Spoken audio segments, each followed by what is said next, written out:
they created something spectacular. You got so emotional about it. Oh my God, this is the Holy Grail.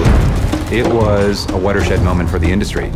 It all of a sudden just took everything you knew and mixed it all up.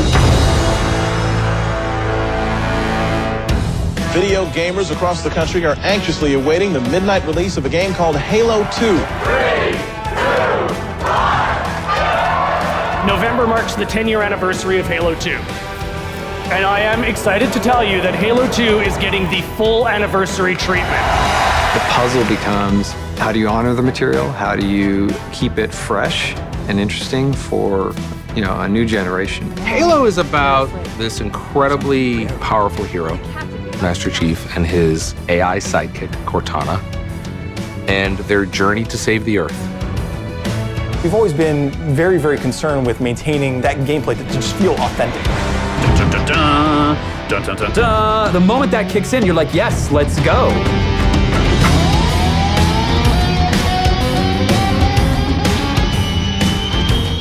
We decided to go out and capture new source material this time around.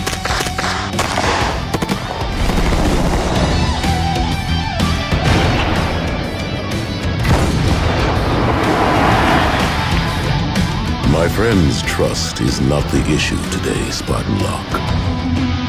It's just absolute home run. It's probably some of the best fun I've ever had in Halo, and that's a pretty major statement. At the end of the day, everybody has one thing in common, and that is a love for what we're doing and a passion to make this the best it can be.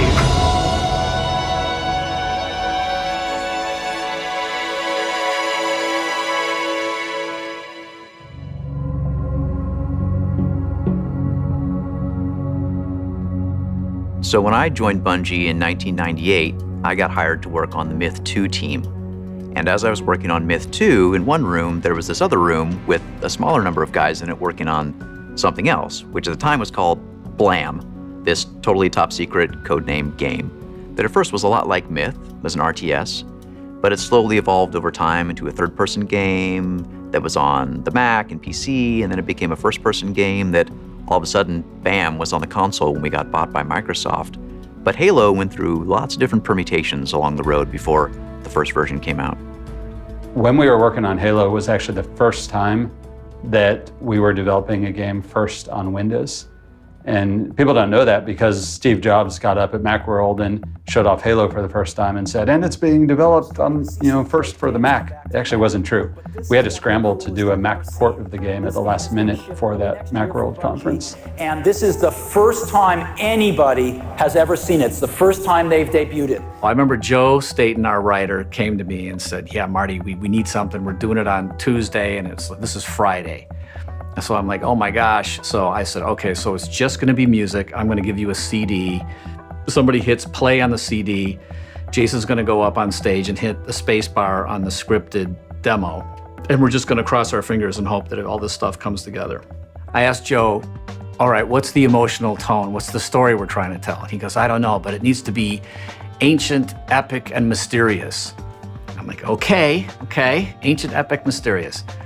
So I called up my partner, Mike, and I said, Mike, I'm gonna come over. We need to figure out a way to do music. We're gonna record on Monday with an orchestra and some singers, but I don't know what we're recording yet. So this is, I believe, a Saturday, and we're recording on Monday.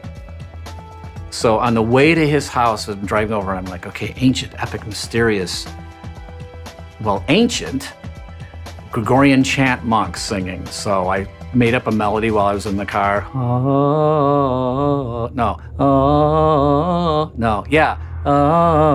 I came up with the whole melody in about the half hour it took me to drive to Mike's house. I walk in, I said, Mike, okay, we're gonna do big epic orchestra, but we're gonna start with monks singing and we're gonna end with monks singing, and that'll give us this nice epic ancient feel. And Mike's like, yeah, cool. He's like, Mike, I got this idea and we got to be done with it by Tuesday. And I was like, it was just another thing. To me, it was just another thing to do. And I'm like, yeah, okay. Yeah, we'll do it. Okay, and what is this thing about monks? Really? Okay, cool. Jason got up and pressed the button to start it. And if you watch the video very closely, you can watch Jason take a massive inhale of breath right before he hits okay, because there was one bug that would have just really been bad if it happened at that moment. So it was a heart-wrenching, exciting time for everybody, but literally that was the first time we'd shown it to anybody who was on stage, the Javits in New York, in this huge public forum.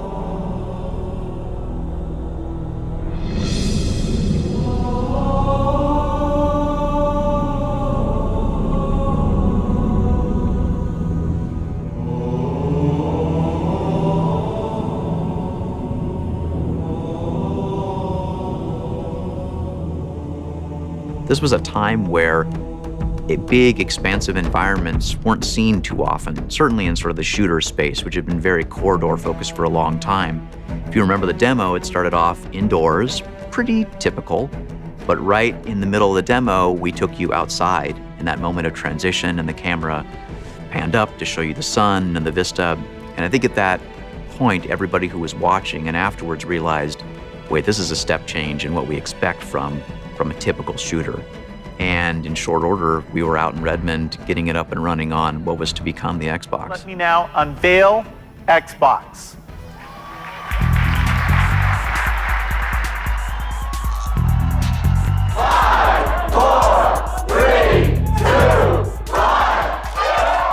If you thought about gaming on consoles back then, there had been some big hits in the first-person shooter space with things like GoldenEye and Perfect Dark, but there wasn't a long track record of shooters being a healthy genre and a big genre on console. Halo got it right. Halo figured out how to make the controls, how to make the balance work for first-person shooters. And I specifically remember back then people saying, this will never work. You cannot put a decent first-person shooter on a console. So when we're looking at kind of forecasts and how the marketing team and the sales team thought games would sell, Halo was somewhere down on the list. It was pretty bleak. People weren't sure it was going to make it. Frame rate was bad. Shooters, are they really going to work on console? But it definitely became the hallmark of the original Xbox. Not only brought the FPS to the console, it brought story in an FPS, which I think is a huge, important part of Halo. The Covenant found something, buried in this ring, something horrible. And Halo is about this incredibly powerful hero, Master Chief, and his AI sidekick, Cortana, and their journey to save the Earth.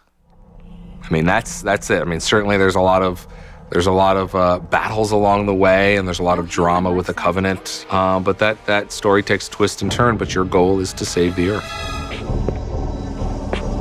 Is it true? More or less.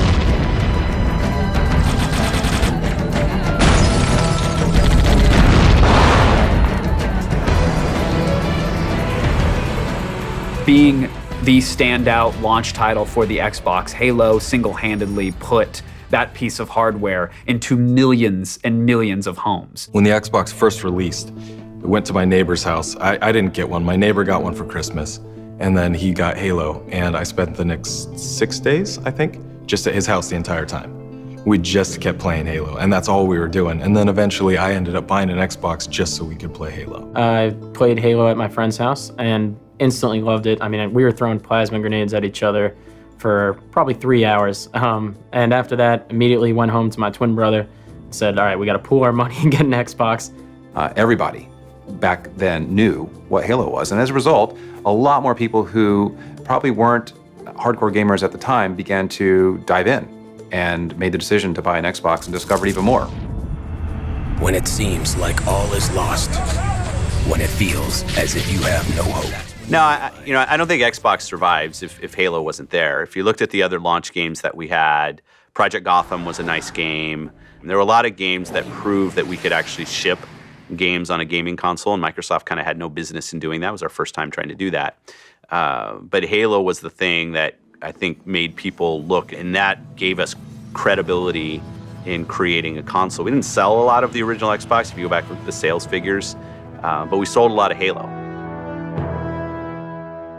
When we shipped Halo 1, we had doubt about whether the game was going to be successful, but we also didn't know if the Xbox was going to be successful, frankly.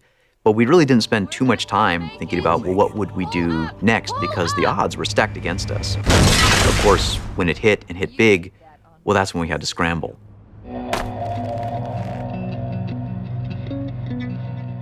Our early plans for Halo 2, to be completely honest, were pretty disorganized. What everybody felt, very intensely was, we have a hit. We can't just ship another game like that. It has to be bigger and better. It has to have more features, more weapons. We knew that our ambition had to be greater, but frankly, we had no idea how to fill those shoes. So we struggled for a long time. Once we figured out in general, great, so we're really gonna go after the virtual couch, we're really gonna go after matchmaking and a party system. That team went heads down and ran. Okay, we're gonna try to tell a more complicated, hopefully intriguing narrative where your Covenant is a playable character. Okay, story team, go. And for a while, each team was off in the wilderness figuring out, well, how the hell are we gonna do all this stuff? I think it's really important to be ambitious. I think it's important to have more balls in the air that you can catch at the end when it all comes down to it and you have to ship a game. But certainly you can go too far.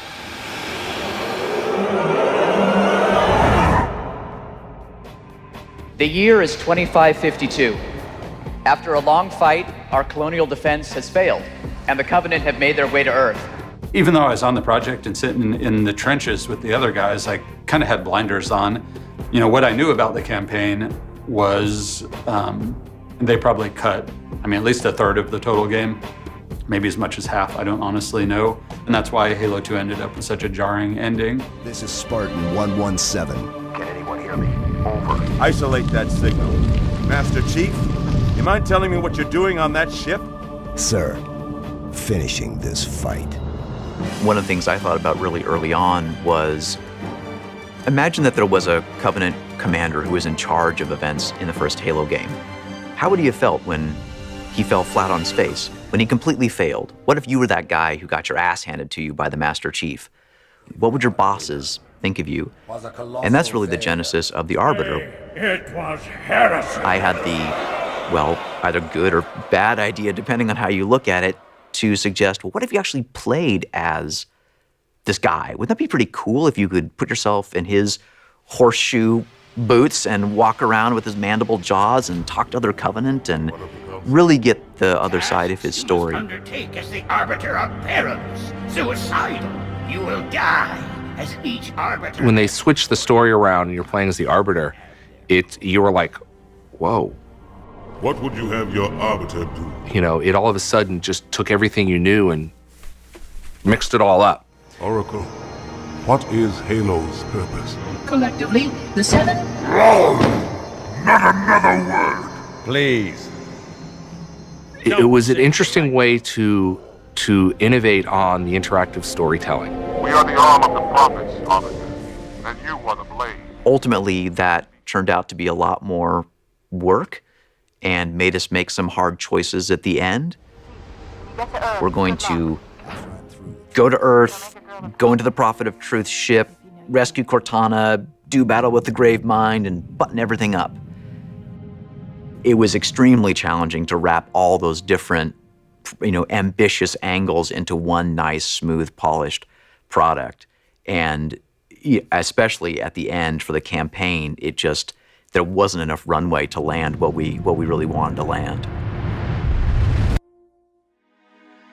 So it was not until 2002, a good probably 6 months after we had finished the music, I finally was called into a meeting room at Microsoft and sitting around a table with all these guys. But there was one guy in the room who had dreadlocks and like a white beret and a white suit, and his name is Nile Rodgers. I think he was working with Maroon 5 in New York, and they wouldn't stay in the studio with him. They kept taking breaks, and he found out they were taking breaks and wasting time playing Halo, this new game. And they said, yeah, Niall, you gotta see this game, it's so cool. And Niall looks at him playing and he goes, yeah, but what's that music? He was the first guy who said, I want to have a company that releases game soundtracks. And he wanted Halo to be the first one. I remember loving that soundtrack so much that I bought the soundtrack to a video game. Who does that? Nobody does that. Nobody goes like, oh, I want to hear the MIDI music from old PC games. No. But Halo was so iconic that you could release a soundtrack and I would buy it and I would listen to it in my car while not getting laid, ever. I love that song. And when the dun dun dun dun dun dun dun dun, the moment that kicks in, you're like, yes, let's go. You know, that score is just, you hear that and just immediately you're there. You're in Master Chief's helmet and you're living it. It immersed you, and you felt like you were put in this world, and that's why there's such an emotional connection. That music became your music. I believe it's something like,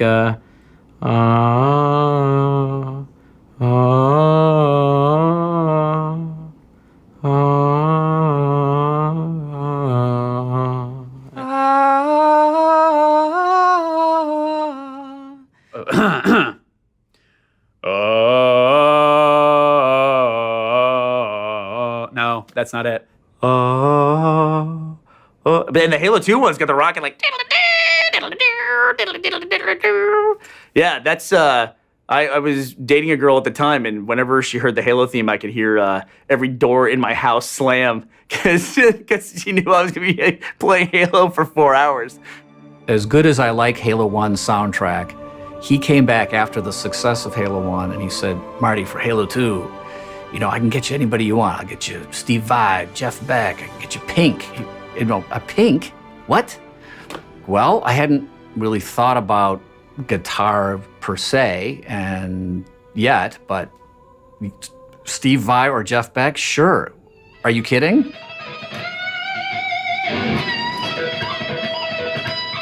There's one other guitar player who was a huge fan of Halo and went outside of his agent. He went outside of everybody else. We didn't even bring it through Microsoft. I never got a contractual written permission to work with him.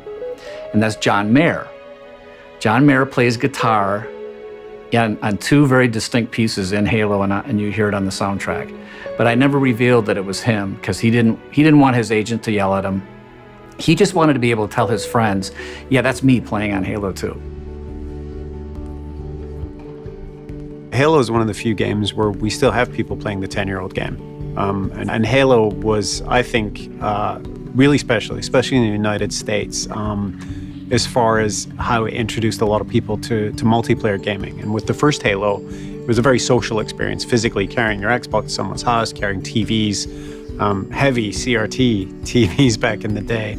Pre-Halo and Halo 2, you had to make do with what you had. It was like, okay, we've got these modems, which are tin cans and strings. Now we need to connect them to somehow communicate with each other and then play this game against each other. Now we need a way to talk to each other to set up the play date so that we can murder each other. And it was all these disparate technologies and forums and modems and drivers and operating systems. And it was a delicate nerd dance. You would have to do a 25-minute geek ballet just to get a game synced up to be able to play with someone else. Then when Halo 2 came along, it was really as easy as pushing a button, seeing your friends, and saying, okay, I'm going to shoot you now. With Halo 2, it changed radically because we were able to put people together without having them in the same room. We used Xbox Live, obviously. Introducing the next arena. Butt kicking just went global. Xbox Live is here. Max Hoberman, who designed a lot of those systems, had a really simple philosophy, which was to try and recreate the fun aspects of being together in that basement with those TVs, but do it online. And I think that's one of the reasons why it was so successful, because it kept the social, cultural aspect of that connection and didn't really make it all about technology. It made it all about fun and connecting and just sort of being around your friends. I was in a meeting and they were explaining it to me and I was like, wait a minute, what? You're gonna do what? You're gonna have people on a virtual couch and we don't need to be with each other? Wow. I said, that sounds cool. And then of course it came out and it was cool. It just felt great to kill people around the world in a video game. Legitimately. I mean, you were used to doing it on your couch. And I always said when I played games, if I can't kill something, I don't really have a desire to play it. That's just the way, I just love FPSs. It comes down to the last kill and you get this voice like double kill. I mean, it was just like, you know, killing spree. And you were like, you got so emotional about it, you know, and you strove to get those small moments of awesomeness. Not only was it a way to kind of hang out with your friends, whether in person or online, but it was also like a legitimate form of competition, right? If you're in school, it was a question of what level is that guy in Halo 2? You know, how good is he? It was fun. At the end of the day, It was entertaining. It was just so fun. The histories between Halo and Xbox Live, I don't think you really separate the two even today in terms of the stuff that we're trying to do with Halo 5 and innovating on Xbox Live. There's a long history there. But we all knew that when Halo finally came to Xbox Live, that would be the time. Like that would define the success or failure of Xbox Live. You know, I think if you're a game player who hasn't tried Halo and you're playing things like Battlefield and Call of Duty, there are a lot of things that you take for granted when you start up a game. You'll go in a matchmaking playlist. You'll be matched with players of the same skill and the same interests. Obviously, they want to play the same game mode as you do. There's an even number of players that are evenly matched, so that each game is fun, each game is close, and each game is exciting. So when you finish a game, you either won or you lost, not by a huge margin, which made it fun, made it challenging. But I got to give credit to Max for that. That was his baby, and that's probably his biggest impact on the industry today, is he's kind of changed the way that we play console games online. In a few hours, one of the most eagerly awaited video games finally goes on sale. Preparing to rewrite retail history. Video game is expected to have bigger first-day revenues than any movie has ever had an opening day at the box office. Biggest retail launch in entertainment history. Dozens of grown men and probably about 3 women have crawled out of their parents' basements tonight to be first in line to buy the new video game Halo 2. Video gamers across the country are anxiously awaiting the midnight release of a game called Halo 2. 45 minutes and counting for Halo 2 to go on sale. The line right now is probably about 100 yards long. It is the most anticipated game in entertainment history.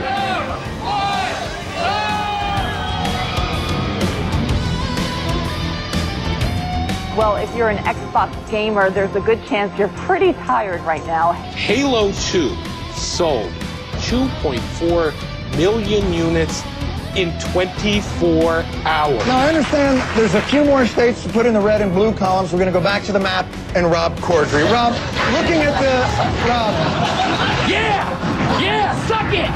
Suck it! Where's your alien plasma rifle now, bitch? Rob! Oh! Are you playing Halo? No. The anticipation around that, coming, that Halo 2 was going to land, I think it was just a kind of magical moment. Bungie created something spectacular, right? And I mean, I think that the game Bungie created is why 343 exists today and why many of the fans are here. So what 343 was created to kind of take that universe and carry it forward. There's never any question as to whether we should do a Halo 2 anniversary in terms of, I think we all kind of had that very romantic notion of going back to Halo 2. And Halo 2, for a lot of people, is that sort of perfect snapshot in time, that perfect moment. And so there was always a really sort of rousing demand for it. This is the 10th anniversary, this is the right time to do it. This is about Master Chief's journey, his past and his future. Questioning authority and searching for the truth. The Halo franchise is the reason Xbox is here today. Now, as many of you know, November marks the 10-year anniversary of Halo 2. And I am excited to tell you that Halo 2 is getting the full anniversary treatment. Halo 2's multiplayer was special for a lot of reasons, and Halo 2 Anniversary will contain the original Halo 2 multiplayer exactly as it shipped 10 years ago. When we were thinking about anything for the anniversary, the game has to be exactly the same. It has to, some of the things that people loved about Halo 2 were the glitches, and those were all, in. So for us, it's how do you keep the gameplay the same, but raise the graphical fidelity, and then how do you just have new ways to play the old game. It's the same game, but new ways to play that game. And so I think kind of mixing that new with that old is hopefully something that will be refreshing to new and old fans.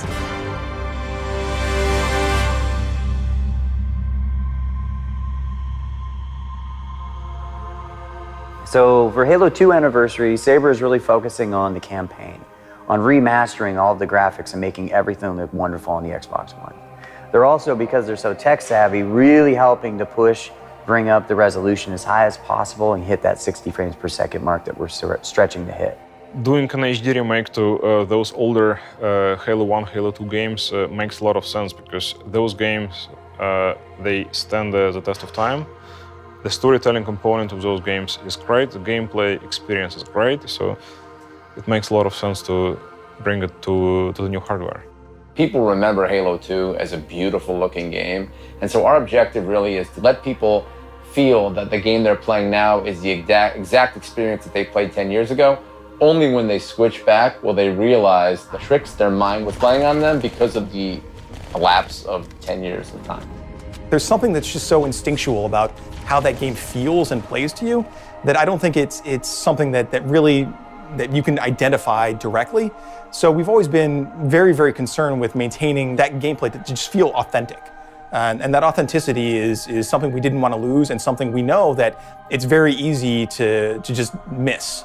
That back and forth switch was something that came about primarily because Dan Ayub and I were going back and forth during the original Halo about how we really wanted to maintain that gameplay, and we really wanted to show people, look what we've done, right? And so now it just works. It works seamlessly, and you can just see it yourself in the game. It's very cool. In addition, just like we did with Halo 1 Anniversary, we want to add different elements, different things that the fans can, not only just relive how the game played and sort of keep that same nostalgic experience alive, but we want to add different elements to it so they can change it up too. So skulls is what we do in the Halo franchise, and these are things that are hidden throughout the levels. And once you find the skull, you can turn it on, and once it's turned on, you can change the gameplay. Some of those might mean, if you turn the Grunt birthday party skull on, anytime you headshot a Grunt, it sounds, the sound of laughter from children and confetti comes out of the Grunt. Things like that are added all throughout the game, and Saber is handling all that work. So they've been a huge asset to us, and they're really remastering the game, making it look great. Edge, and just to my death, and it just felt like I was falling. It is really cool. So the map's really coming to life. On Ascension, adding that bubble shield in the middle is very deliberate because we want more variety than the map just turning into a sniper fest. And that shield adds that variety. It gives you moments where close range combat matters and where you have some more cover and some more protection and that sort of thing. But how do you do that in a way that doesn't fundamentally break what works and doesn't make it so it isn't any fun for snipers on the map, for instance? So I think we hit the nail on the head with that one. There's more dynamic elements in the maps. There are more interactive elements. You're able to change the way the flow and the nature of the map works. There's certain things you can shoot, for example, that will close gates or change the path through the level. And those things are going to add a fair amount of variety to the experience. So what you guys are seeing here is a piece of concept from a map we haven't announced yet. Any ideas what map? Yeah, has anyone guessed it yet? What? Come on, this is a big giveaway, if you know guys. it. Come on. I can't hear you. That's right, guys. Coag is back. Yeah.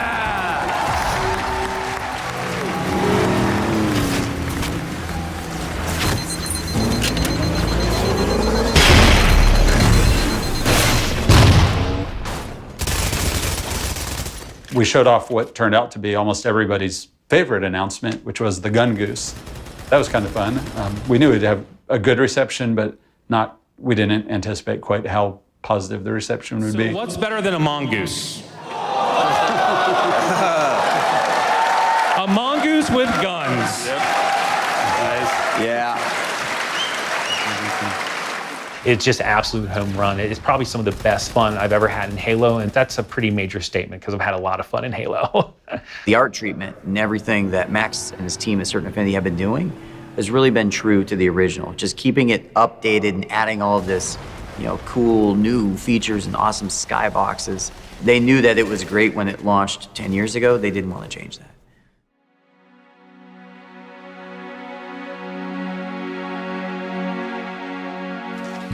There's generally a lot of work involved with an Anniversary Edition. There's a lot of people who are attached to the sound of Halo, myself included. I really like the sounds that they did in the original, but I feel like they can be touched up and modernized and brought into a higher fidelity for the game environment. I think some of the best challenge I have found in this is knowing that the fans are so big on this game and in trying to find new tone and new texture, but still simulate the old feel. I'm going through a bit of a detective process. So I'm listening to the old sounds. We have them broken down as small bits as we can. And then I have to find all the different ingredients that might be in there that I can re-simulate to sound similar, but to be a little brighter, you know, better sound quality. And starting with larger characters, we try to build a base, of course, to get that resonated sound. How do we get the weight? How do we make it sound heavy? We'll play it. It's like, oh, it sounds really big. It's got good energy. Missing the metal. So then we'll find the right metallic tone, and then we'll re-perform it the same way with the new flavor. And we play those two together. It's like, all right, sounding big, sounding metallic. What's missing now? Some body movement. Now we got to find a new texture. Maybe it's leather, maybe it's skin. And then that would be like a third layer, and then continue to play it until we start hearing all of the different layers. And that, so we could end up with 6 or 8 different sounds for one movement in a character. So one of the cool things that we ended up recording this time around, which is totally experimental, were tuning forks. And we thought that would go really well with the Energy Sword, but it needed a little bit more. The Energy Sword is this sleek, sort of elegant weapon, but it's also a killing machine. So we actually bought some dry ice, and we were thinking, hey, what might sound good with this dry ice? And we just started randomly dropping objects on it.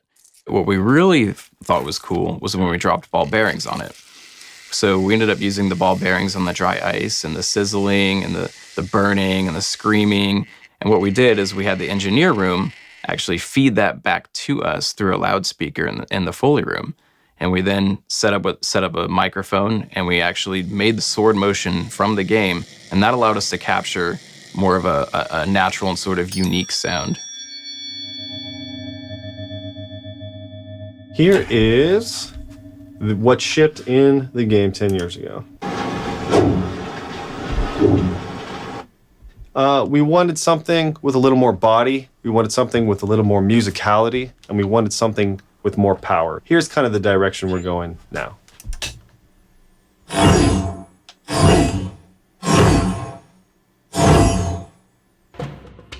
We decided to go out and capture new source material this time around.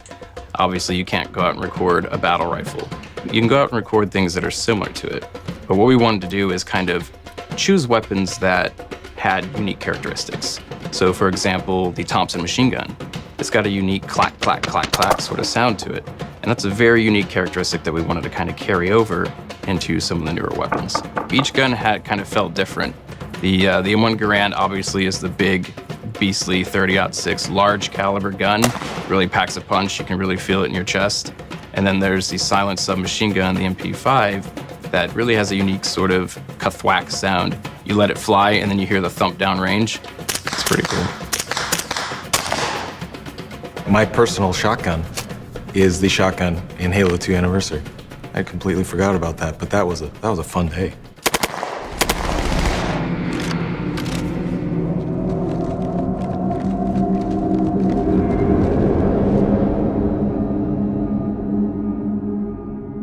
The terminal started in Halo 3. They had little Easter eggs where if you found a little data pad, it would have a text document that you could read to get deeper into the story. And then they expanded that with Halo 3 ODST, but Halo 1 Anniversary was when we really stepped it up, hired the sequence group to come in, do all the Painterly style terminals. So that was a new addition for Halo 1 Anniversary, and then we decided to do it again in Halo 2. Reclaimer. This is how my story begins. We kind of sized up like, okay, so what are the things that fans have always wanted to know more about? It's this relationship between the prophets and the elites, this situation in the Covenant, kind of the big lie, really, that the prophets have held over the rest of the Covenant for who knows how long, that leads to the events of Halo 2, the breaking of the Covenant, the war between the elites and the brutes and the prophets, and what role does the Arbiter play in all of this? So that's a question fans have been asking for a long time. Thinking towards the future, what do we think fans will want to know more about? A year or two from now, is we're pretty sure they're going to want to know a lot more about Spartan Locke, or Agent Locke as we meet him. Pursuant to Office of ONI Retrieval and Acquisitions Inquiry of 26 September 2552, the following is a target profile of Thel 'Vadami, Supreme Commander of the Covenant Fleet of Particular Justice. The terminals form a connective tissue for this world, and we're getting a chance again to realize this in a much more vibrant, affected, pointed way that users would appreciate. A lot of our stories within the Halo terminals are additional narrative, their backstory. And a lot of it is kind of exploration even further than some of the novels. And so we're saying, okay, well, this is one shot where, post the Halo ring exploding, and, does this tie into this novel, and does this make sense for this 1 2-second shot? Because it's got to fit the entire Halo universe, and that's a big challenge. Halo has had a very definitive style from day one, and it's evolving over time and keeps growing and growing. But one of the things that's unique about what Sequence brings to it is that it has its own style. It's much more of a painterly look to it, and it makes it feel like it's a graphic piece versus a 3D piece. To see what Sequence has done from a visual standpoint is it's breathtaking. The terminals that I worked on, they did some amazing stuff with High Charity's interiors. They did some incredible stuff with worlds that we haven't talked about yet, and I think fans are really, really going to get a kick out of that.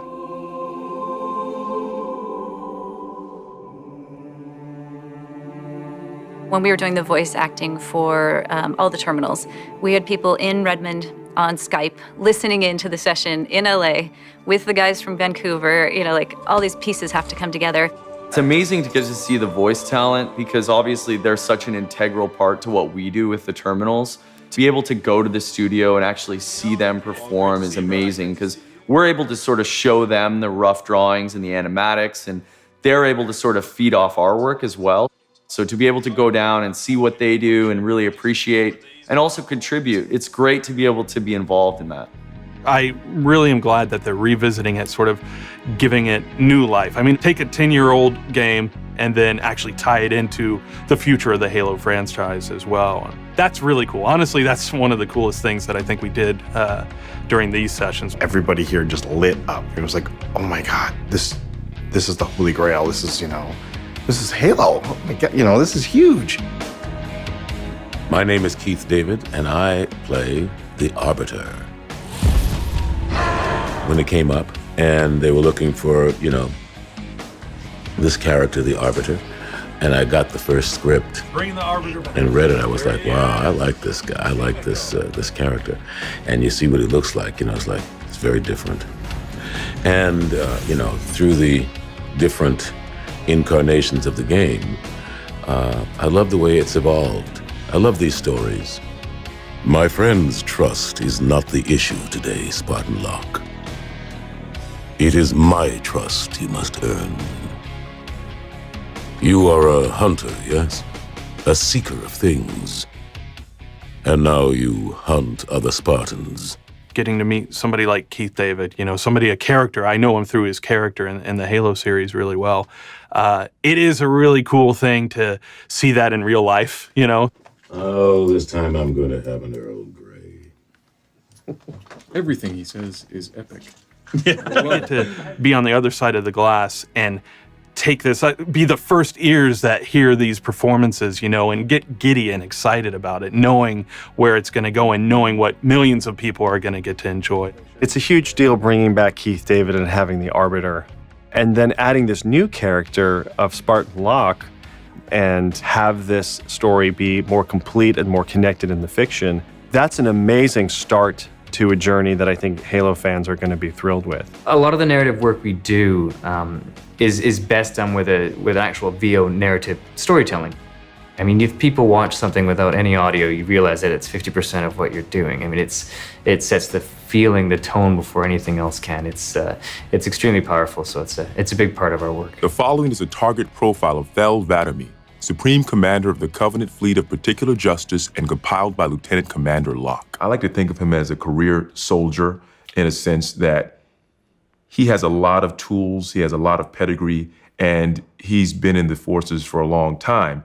He's not really old, but when you start very young, you have a lot to learn. So I look at him as a career soldier in the sense that he came out, he was a cut above the rest. He was really good from the start. He's a leader and he's learning on the job, but he has the tools and the know-how and the temperament to get it done. Bringing back Tim Dodabo, who's the voice of Guilty Spark, I mean, it's just an evergreen character and an evergreen sound. It's so incredible to kind of hear him come back and just instantly be Guilty Spark. Greetings, I am 343 Guilty Spark. I learned a small amount about your covenant before that reclaimer blew up my installation. Quite unacceptable. And we're rolling when you're ready. But Oracle, I do not understand. We were told the rings are salvation, a gateway to paradise. That's smoother. Communications. Shut down all lines to the fleet. He's got that presence. He's been there. He's done that. He's not of the earth, though. So there's something otherworldly about him. So when he approaches something, it's from a very different viewpoint than mine. So it's, he's just got that. That texture comes from knowing and from a lifetime of experience and of what he's been through. The elites are blind, Arbiter, but I will make them see.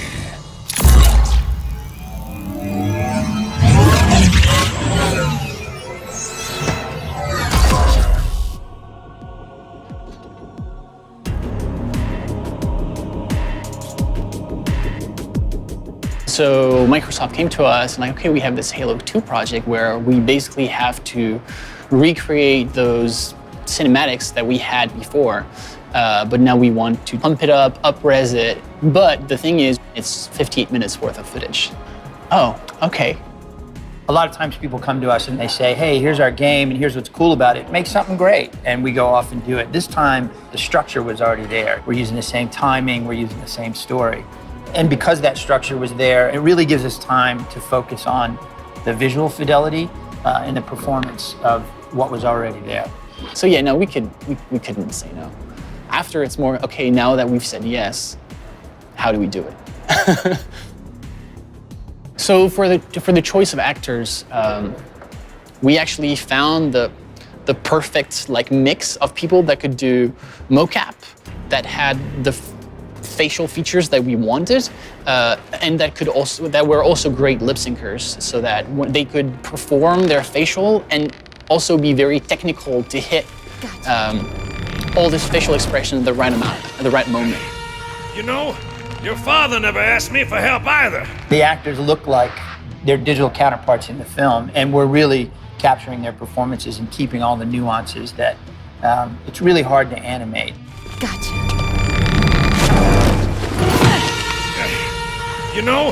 Your father never asked me for help either. The index is secure.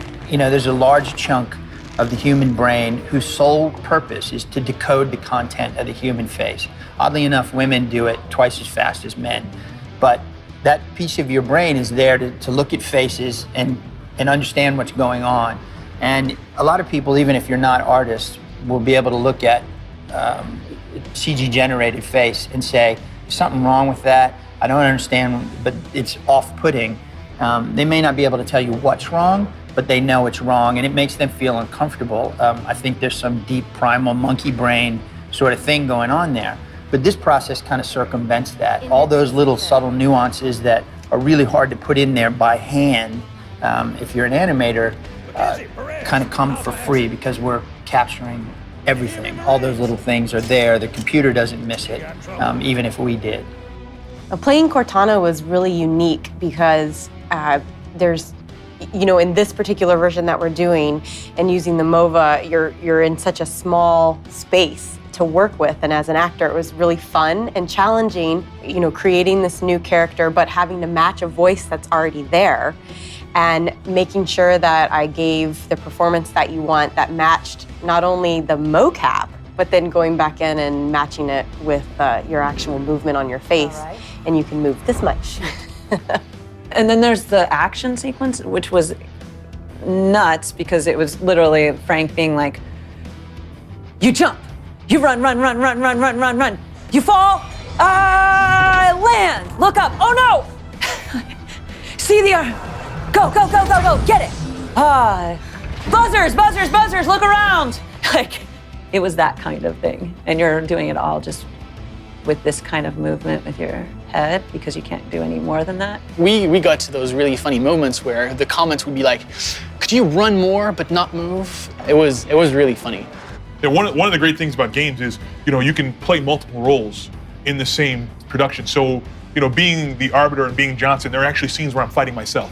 So that's actually very cool, and it was a lot of fun to, figure out how to portray that and watch how they figured out what we were going to do to make that work. How you doing? The big focus of this has been like working onto the facial performance of the actors and trying to really translate what they've done into the CG world. The first time that we saw a picture of Johnson, we thought it was a real dude. We were like, okay, so who's this guy and why are we seeing a picture of him? And then when we started seeing it moving, we were just like, okay, this is animated, but it's really good. And you start to see the aliens, the Covenants, the brutes, all these different species. It's phenomenal, the work that they're doing. And to have, I think it's 56 minutes, more or less an hour of content.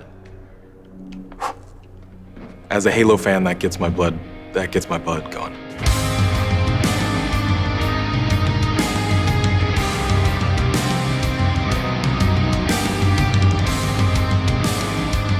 This is going to be I think a world premiere of the latest footage that you guys have brought, complete with a lot of explosions. So let's roll that.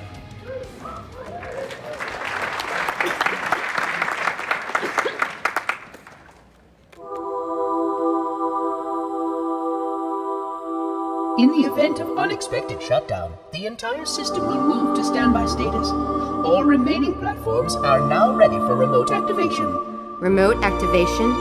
From here? I must get inside. Then mount up, Orbit. Your pal, where's he going? To finish what we started. And this time, none of you will be left behind.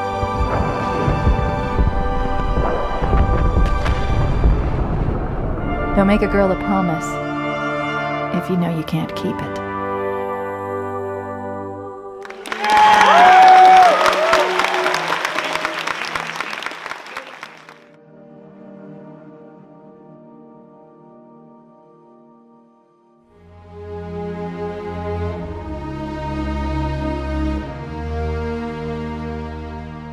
We're at Skywalker Sound, and we just concluded a long week of recording for Halo 2 Anniversary. Halo was the reason that I was inspired to get into the video game business. Before that, I was making records for 15 years. And 2001, when Halo came out, just changed my whole world. That's when I finally saw the world of video games, which is my other love from when I was a kid. We're talking pre-Atari 2600 days. I'm aging myself. Halo just opened up my eyes to a whole new possibility of this is what I need to be doing. Being a composer, I have my own sensibilities as far as how I would approach any given project, but since this is a project where the music's already composed and what we're really doing is revisiting the material, the puzzle becomes how do you honor the material? How do you keep it fresh and interesting for a new generation? It's a cool process to record and produce large-scale orchestral music. I mean, let's just take the orchestra for a second. I mean, you've got 85 very highly trained musicians, and you've got Wataru, who's the conductor, who the amount of trust we have in him to emotionally convey and coax out of the players the performance we want is incredibly high. Millions of people love this game, and they really, they are so heavily attached to the game and the music. And for me to be able to be a part of it as a conductor, to throw in my interpretation and to get the orchestra together and work with this team, as one of the team members, to create this gigantic soundtrack is just so rewarding. He will take our direction, and Wataru just has a way of expressing that back to the orchestra in a language that they just completely understand. I mean, on the first anniversary, he said something that all of us in the booth still remember. Act as if you are tucking the baby into bed. And suddenly the orchestra was like, oh, and then they would just go to play, and the notes would just float up and through the roof and out into the universe. This music is not only in the classical style, but it also has the elements of rock And also, it's very earthy at the same time. It's very out there in the space. So taking those elements all together gives me an idea of what expressions are, like phrasings. Let's say, like this should be like, it sounds like an Irish dance, this one phrase, but it's not really an Irish. It's more like a space Irish. It's like an alien Irish dance. So it's like an all hybrid score. So I would share that with an orchestra, and this orchestra is so wonderful that they get an instant idea of what we're aiming for. I mean, if I could put him in my pocket and carry him to all the gigs I do, I would. He's so expressive, and he really gets the best out of the orchestra, and he understands the essence of what he's supposed to do and finds the best way to bring out what, some have characterized as perfection on demand. The music from Halo 2 is really attractive from a choral conducting standpoint and a choral singer standpoint, because so much of it is vocally based. And one of my favorite styles is Gregorian chant, and you hear that influence throughout the score.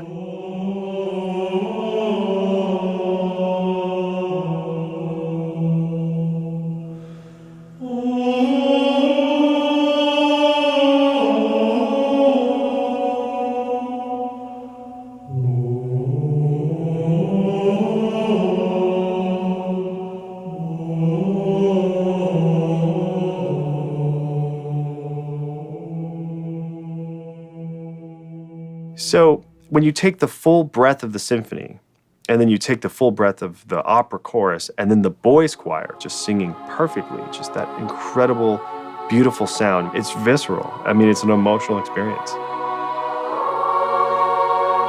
Add to that somebody like Steve Vai, which was a fantastic experience. We just had a great day. Halo 2 introduced Steve Vai into the mix, and that was also another iconic move. I mean, that was Steve Vai is Steve Vai, right? To those who don't know, like, Steve Vai is basically God, like, on guitar, I don't know if you get any bigger than Steve Vai in terms of, like, I'm a guitarist and I have my own sound and you can recognize me from a mile away, He's a legend. Because of my contribution on the last one, I received the call and I thought about it and I said, yeah, I enjoyed that. And I always wanted to come up to Skywalker and work and record here. And it's a gorgeous studio and work with such creative people. They really pulled a tremendous team together. So it was a pleasure and an honor to be invited back.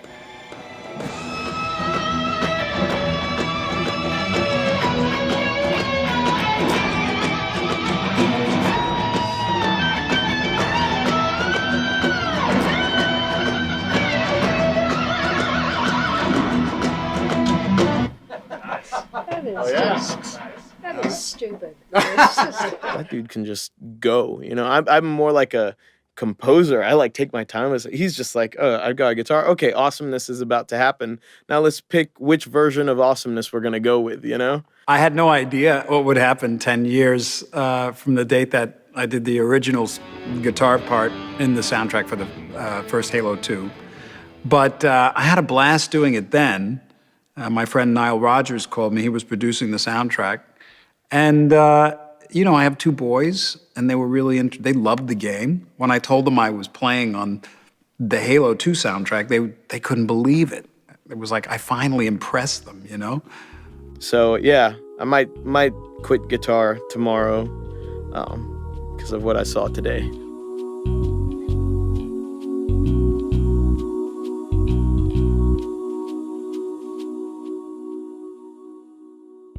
There was a lot of energy and momentum around doing a Halo 2 anniversary. I think that with a new platform coming out, we kind of went back and forth on really what was the right thing to land on the platform for the first time as Halo. And so I think we went back and forth between, is Halo 2 Anniversary as a standalone enough? But Dan, who runs the publishing org and is a notorious sandbagger, came back with we can do Halo 2 Anniversary, but we might also be able to do 1, 3, and 4. And so that obviously became a pretty amazing prospect. It really was just a question of whether we could pull it off. It's a challenging process. I mean, a few things work in our favor. These are partners that we've worked with before. But at the end of the day, everybody has one thing in common, and that is a love for what we're doing and a passion to make this the best it can be. The idea of being able to play all 4 of them on the same platform, which we'd never been able to do, as well as get the anniversary edition of Halo 2 was sort of a no-brainer once that actually became a realistic sort of production reality. And then like magic happened, and I think we all got really excited, and we felt like that was really the way to start our journey on Xbox One. Going into E3, I think everyone knew we were going to announce Halo 2. You know, I think we waited a long time. Typically, we would have announced before E3. Everyone knew we were going to announce Halo 2. No one really believed that we would do something as ambitious as the Master Chief Collection.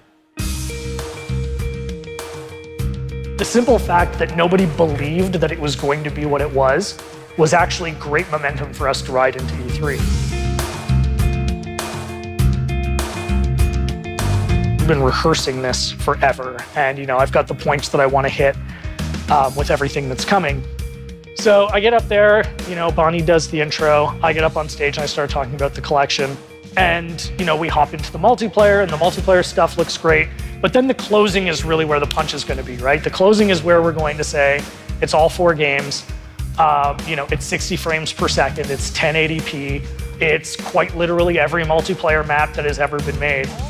And I'm getting to that point, and then I just start to hear it, right? Like people are cheering, and as I'm going down the points, now that just the room's going nuts, you've got the energy from the room. When I walked off the stage, there's just this wash of pride like come over you, right? It's like, yeah, we were right. This is what people want. Nicely done. We know where Master Chief is going with Halo 5, and I think it's a super interesting story. And it does have to do with his past, and for us, being able to kind of tell that story and lead into the future story was super exciting. And when we thought about what we wanted to do with 1, 2, 3, 4, it is the Halo 2 anniversary. It does deserve special treatment. When I heard what 343 publishing team was planning as far as all these different games and all these different, flip toggle between these up-res versions and this unified UI and unified matchmaking and everything else, I thought they were insane. I thought they were crazy, honestly. Such a massive undertaking. I'm not just passionate about Halo, but I'm passionate about what Halo can be and what it can become. And I think for all of us, we're so invested in Halo for the long term, right? It is a universe that we believe in, and it is a universe that we want to sort of continue to evolve and grow and innovate with. And I think that's that level of dedication and passion is pretty standard at 343. When the games launch and we go to these midnight events where the game is finally on sale, seeing how excited people are, seeing that people actually came to a store at midnight and freezing cold to pick up a game they could just as easily have ordered from Amazon the day before is exciting because they want to share that joy with us and we get to share it back with them. The thing that I'm most excited for with Halo 2 Anniversary and with the Master Chief Collection in general, is going back with my friends from 10 years ago and playing 3v3 One Flag on Lockout or classic CTF on Midship. For me, at least, that's going to be the place that I'm going to spend the most time, is playing those classic maps with friends from 10 years ago, calling people up that I haven't spoken to in so long and asking them to get online. It'll be weird conversations. Hey, are you getting on Halo 2 tonight? The universe is a big place, right? I mean, I think this franchise can go anywhere, and I think we're all honored to be part of that process of charting where this thing can go. But again, the universe is a big, big place, and I don't think there are any limits to how big this can get.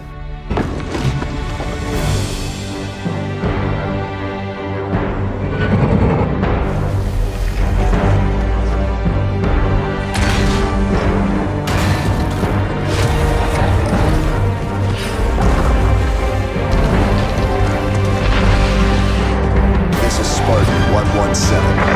Anyone hear me?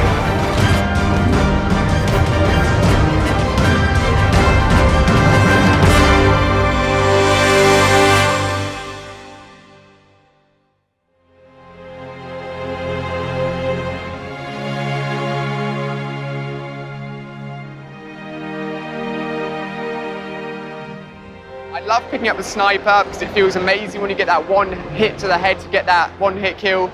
I picked up the shotgun a few times, just ran at people, shooting them in the face.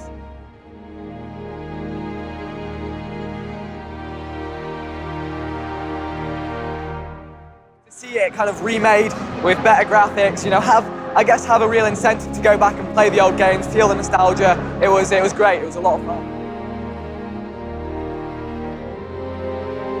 People are going to absolutely go mad for the Master Chief Collection. It's like a love letter to Halo. You know, you got the Halo 1 through to